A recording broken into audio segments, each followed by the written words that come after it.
I'm here with Mike Villarreal, our House representative from San Antonio, and he's here at the Save Texas Schools rally.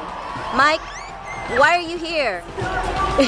I'm here with my family to stand up for what we believe is right, and that is the state needs to invest in our children. It's our future, and it's going to determine the direction of our entire state over the next 20 years.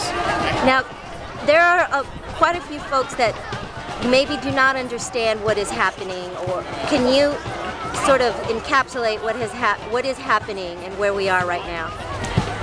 The problem that we have right now is really a financial problem and a problem of priorities. It's a financial problem in that today we have a budget that's the size of almost $100 billion, but we're missing 27% of it to pay.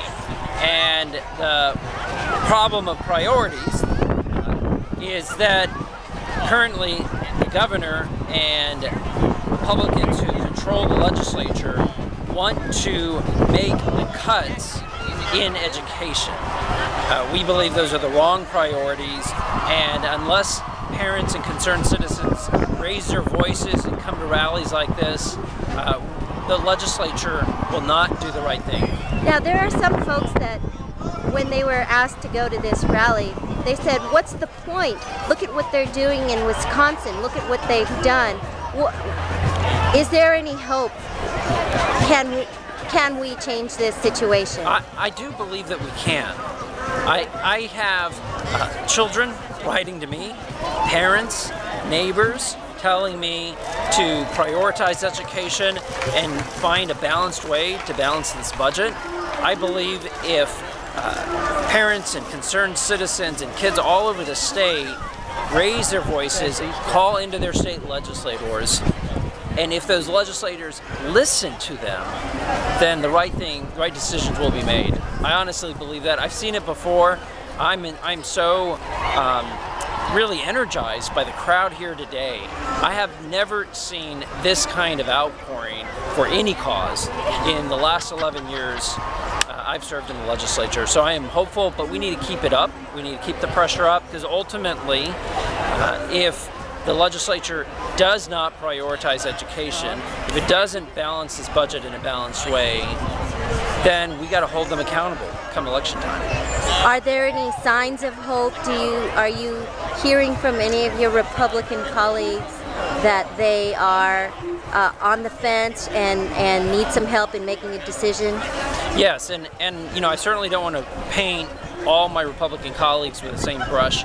There are many who don't want to vote for the budget bill that's been presented that cuts education by 25%. They believe we can do better. They are ready to vote for revenue bills, specifically using the rainy day fund to mitigate these cuts, and I believe they're willing to do more. But there are others who are being more stubborn and not listening to parents, and so we all need to do more in raising our voices and making sure that legislators who want to do the right thing have the support, and they know that we're going to be behind them come election time. And then those that have a different set of priorities, they believe they were elected for different sets of reasons. Well, then it's up to us to find better representation. Now, there are some proposals to increase class size, and there are also some proposals to change the Constitution so that our lower standards are codified. How far have those efforts gone? Well, the legislation to do away with class size ratios is I think moving, and probably has the most probability of passing. Changing the Constitution is very extreme. However, in a way, we're doing that with this budget. I believe this budget is unconstitutional because it moves us in a direction of relying more heavily on property taxes, inadequately funding education, and really creating inequities across our schools across the state. It will only be a matter of time that a lawsuit will be filed challenging what this current legislature is proposing to do in the budget. So, but to codify it in the Constitution, I think I don't believe that's likely to happen. And how large will class sizes be? Some estimates have the number up around 35. This is my little girl. This is my little girl who is part of the rally, and she's colored in this wonderful sign. This is definitely a family's value, family outing. Yes. But getting back to, let's see, the budget, I do believe that if we allow these changes to take place in the budget, it will effectively put us on a course of lower standards. I'm sorry again, what was the class size going to be? Oh, class size, yes. One estimate is 1 to 35. 35? Yeah. Where is that? In the high schools or in the elementary schools? Well, the class size ratio is only in place for first grade through fourth grade, and so the 1:35 ratio is elementary schools. Okay, and that is moving. And that is an estimate of what could happen if you let go of all of the teachers that are expected to be let go of. Now, will the bill that allows it to happen pass? Not certain. Right now, I think one proposal is actually turning it into an average, so it's not a strict 1 to 22 ratio, it's on average 1 to 21. And so some schools might have larger, some schools may have smaller. That's one proposal. Okay, and so at this point, let's see, everything finishes in May? That's right, everything finishes in May. However, the decision making is really happening right now. On Monday, when I return to my budget committee, we're going to vote out a bill that would allow us to tap the rainy day fund to the tune of about $4.3 billion. That's a little less than half that is inside the rainy day fund. It's the right thing to do. It will allow us to pay the bills in the remaining part of this fiscal year. If we do not pass this bill, the state is going to run out of money before August comes. That would be an embarrassment to the entire state.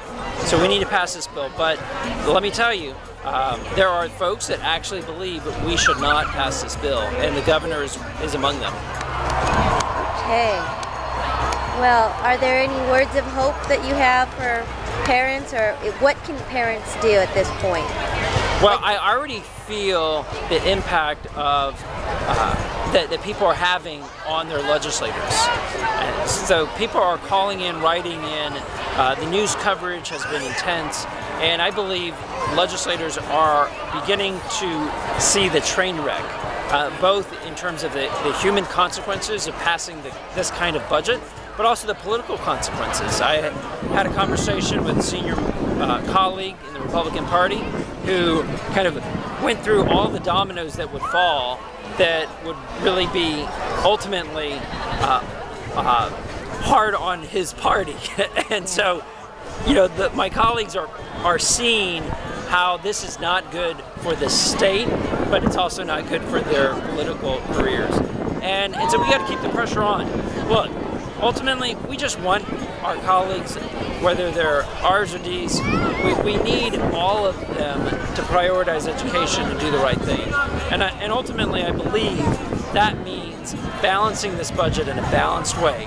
Yes, there will be cuts, but there needs to be new revenue, and there needs to also be attempts to draw down as much federal dollars as we can. There should not be any federal dollars dedicated to Texas left in D.C. In the long term, we have to fix the permanent structural shortfall of our revenue system. For the last 3 budget cycles, our new revenue has fallen short, and also short of how big the budget should be growing, because our state is growing in population. And so if you go back 3 budget cycles, the whole was about 5%. 2 budget cycles ago, it grew to 14%. Today, the whole is 27%. That is a structural problem. It's larger than the downturn in the economy. And if we don't fix it, we'll be back here in 2 years to do more cuts.